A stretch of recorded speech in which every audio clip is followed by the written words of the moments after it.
Here are the list of Christian superpowers. Each person gets one. Just one? You'll notice Reverend Thorne has on her Pentecost glasses. I do. I wear them every day. Yeah, it's your Pentecost every day. This coming Sunday is Pentecost Sunday. We wear red. Everyone, you're invited to wear red. If you're coming to Riverside, joining us online, it's just a particular color. Why red? Let's start there.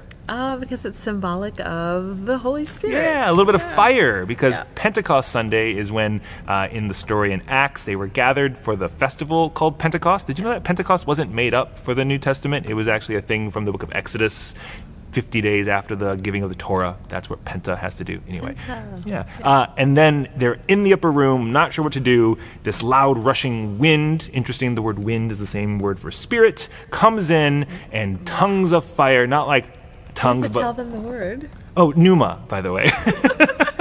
Yeah. Like, oh.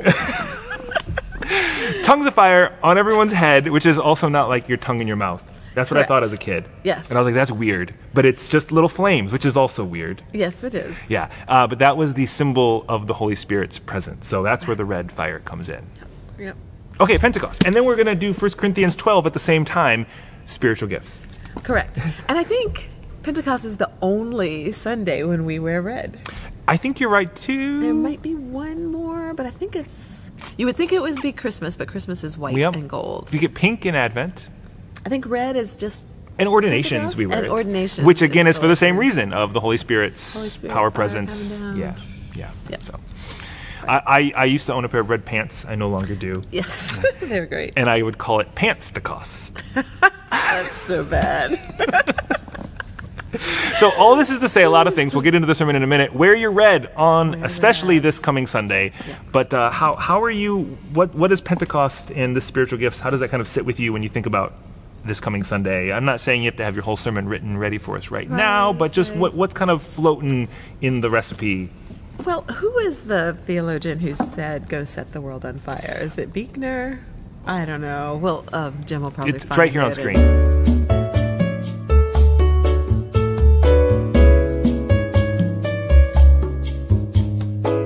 Just drop it there.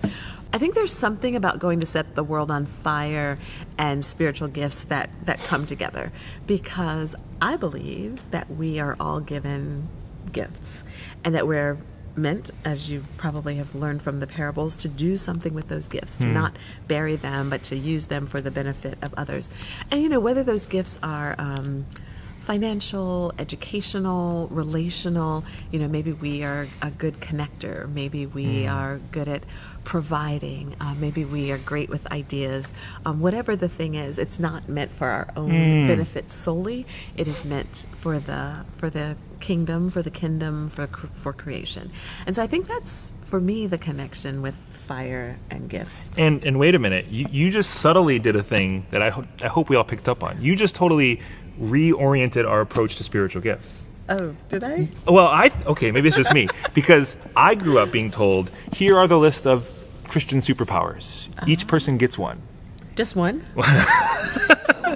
But, and I've had this hunch as well. I think I've got more. I think you've got more. I think everyone, has got more. But is the list we see in these epistles, is that it? Oh, is that it? Or was that being contextual and descriptive of that particular moment and context? And this is what Paul saw as the gifts emerging from the community there. And what you just described is the list needs to keep growing. Oh, absolutely.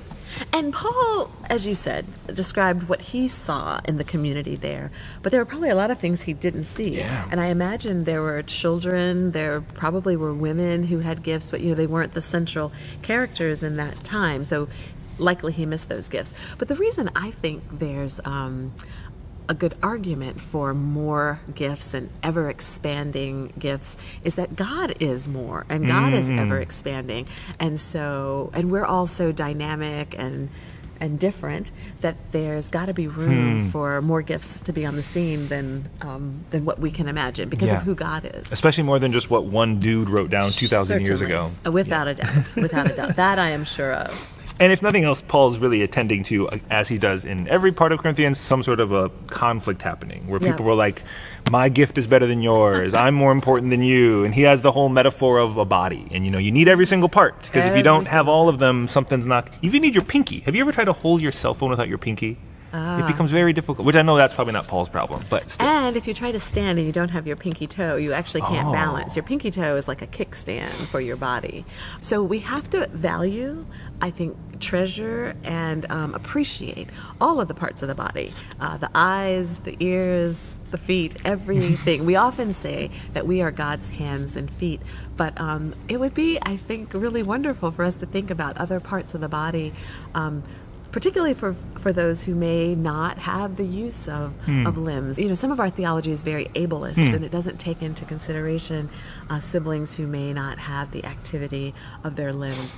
So to be God's heartbeat, to be God's breath, to be the things of God that is more inclusive of the diversity of human creation, I think is something for us to think about too in this text. Yeah, because Paul was obviously not. He was most likely unaware of an ableist critique of his own theology. That's it, ableist theology. But it's where we can bring that to the text, and then we can learn from what he's saying. But we can also say what is missing and how do we need to keep understanding it for the ways our world lives today. Right. Yeah. Right. Whew. So Pentecost. Send down the fire. And I think the sort of annual invitation in Pentecost is this notion to be in touch again with your gifts and to think about them in terms of what they bring to the world and how you can bring them to the world. It's going to be a wonderful day here in terms of embodiment. We're going to be joined by Omega, a liturgical dance company. So we will literally have bodies in the room moving and shaking the wind and helping us to experience that in our bodies. I think our congregation is going to get to dance.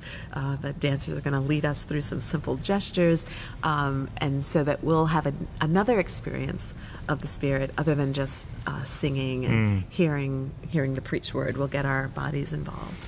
Well, that's Pentecost Sunday, so let us know if you're coming to Riverside. Well, let us know that. Maybe in the comments put, I'm wearing red. Yes. That's going to be our little code that we all know, and that's a good cognitive reminder to wear red. And if you're not coming to Riverside, or you're a pastor someplace else, let us know what's happening in your context. What are you doing for Pentecost? How is that day being celebrated? Is anyone singing "We Didn't Start the Fire" on Pentecost? I feel like there's some good theology there. We are not singing that here at Riverside, sorry. But we should have some spicy, fiery foods. I'm just thinking about Takis. I know my kid loves Takis. Maybe there should be Takis for everyone at Fellowship Hour. This Girl Is on Fire? Can that be sung that's now? a good one. Yeah, there we go. Yeah. On the organ. On the carillon? Oh, on the carillon. All right, we are derailing. Yes. We need to end this conversation, but thank you for sticking with us. Who's wearing red? Put it in the comments. Join us on Sunday. Bible study 9:30. Worship, social music 10:30. Worship starts at 11. Virtual coffee hour afterwards. It's a day. It's going to be a great day. A red day. Fiery day. Yeah. Oh, and this is also, if you're coming to Riverside, our annual meeting. Oh, yeah. We got a annual thing. meeting. That's going to be fun. Which, let's just comment for a minute. I actually love the alignment of the day that the church is gathering to make decisions about our future on Pentecost. It's the best. That you might be like, oh, it's just a budget meeting. No, it's not a budget meeting. It's a values meeting. It's where we articulate where we're going, where we feel this wind of God is moving us. Oh, yeah. It's a Pentecost meeting. It is a Pentecost meeting. And we also get to celebrate everything that the Holy Spirit has done in the life of our church since the last time we gathered last May. Yeah. So it is really an exciting time. And outside of worship, probably one of the biggest gatherings of our community. So I'm really looking forward to annual meeting. Me too. Hope you'll be here. All right. We'll see you at all these things, and then we'll see you next week for more of this. Yeah. Bye.